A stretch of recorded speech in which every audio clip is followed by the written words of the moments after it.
Hello, friends, and happy late April.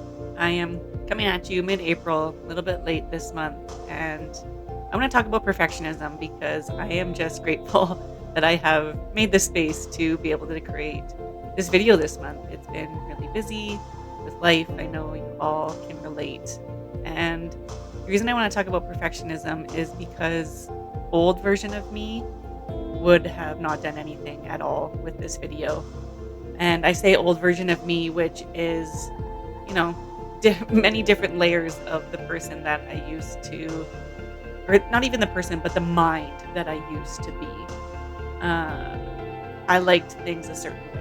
I liked things to be quote unquote perfect.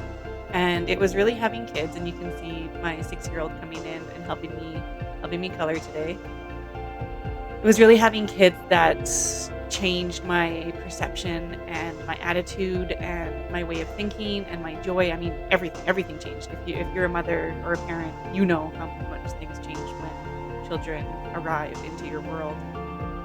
And also, perfectionism really is, to me, a coping mechanism or a band-aid or an excuse to not do the things that you actually love or want to love, or the things that you know will drive your life forward, your motivation forward, your business forward, whatever it is. I think perfectionism just acts as a safety mechanism to keep us from failing.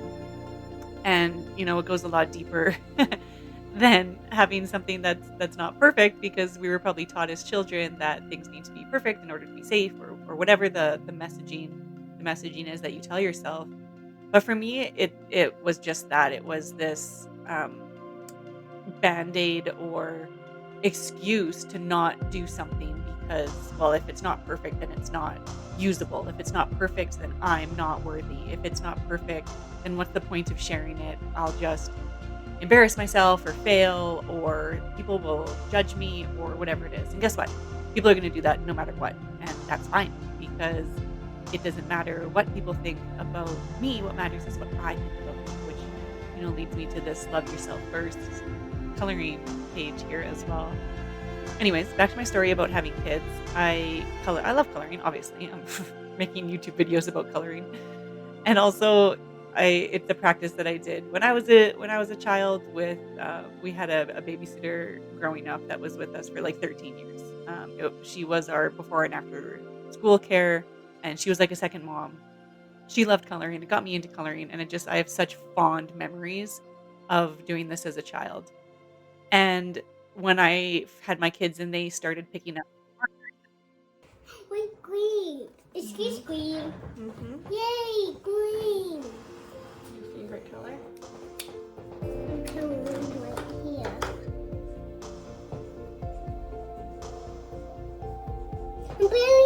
I'm very goes this quietly. I'm going. I'm doing it careful. You're doing it careful? Amazing.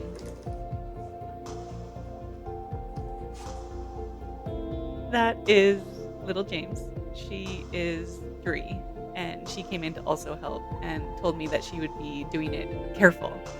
So speaking of perfectionism, it's just such an interesting concept, because where did she learn that from? Like, I have taught now my 3, well, Lennon's 6 now. I've taught my soon to be 4 and 6-year old to be careful when you're coloring. Like, that's not something I'm super proud of, and it's something that I'm overcoming as a parent, because like I was saying, when they first started picking up markers and crayons, and they wanted to color with me, they had their coloring sheet, I had my coloring sheet, and I'd be coloring in the lines and making a nice pattern, and it would be like really appeasing my brain.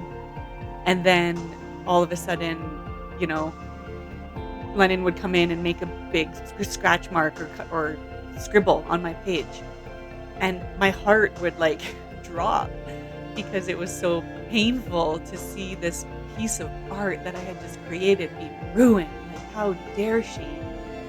And I never, got mad about it, but I definitely felt my feelings. And, it really made me step back as a parent and go, wow, what's important here?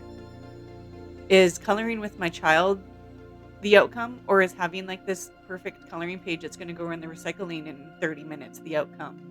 And it just really brought to light how much perfectionism was taking play in my life and in the work that I was doing all over the place. And so it was this beautiful aha moment of really stepping back and looking at what my priorities were. And then when I could apply that to my business and to my work life, I realized that a lot of the work that I wasn't doing was because of this perfectionism.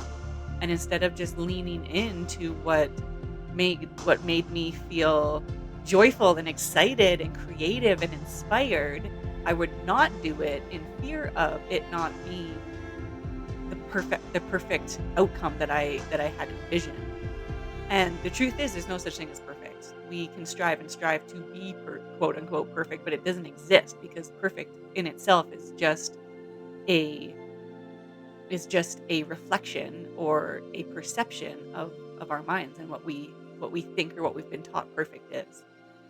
And the other thing about perfectionism, which I love that I'm a recovered perfectionist now, is that, the fear behind it, because there used to be this large fear of not doing something because of the failure, because of the whatever perceived outcome.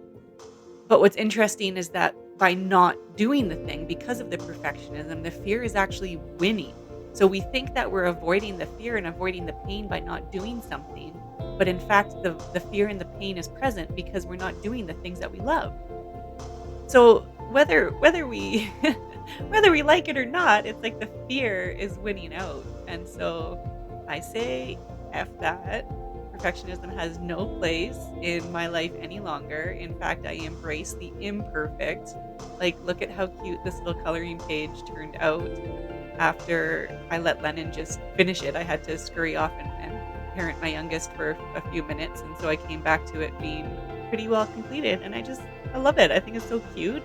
It's completely imperfect. And it has, every time I look at it now, I'm going to think of my kids helping me and, being present in the moment with them and not being a mom that went, no, you can't color this because this is for my work or because this is for YouTube. Like, it just, even saying it out loud just sounds so absurd. And take this and apply it wherever necessary in your life. But it's just, to me, perfectionism is such a waste of time. So I hope you got something out of this little conversation and enjoyed watching my kids color for a little bit and me just kind of finish this little setup for what I had the space and energy for this month. And I will see you again really soon.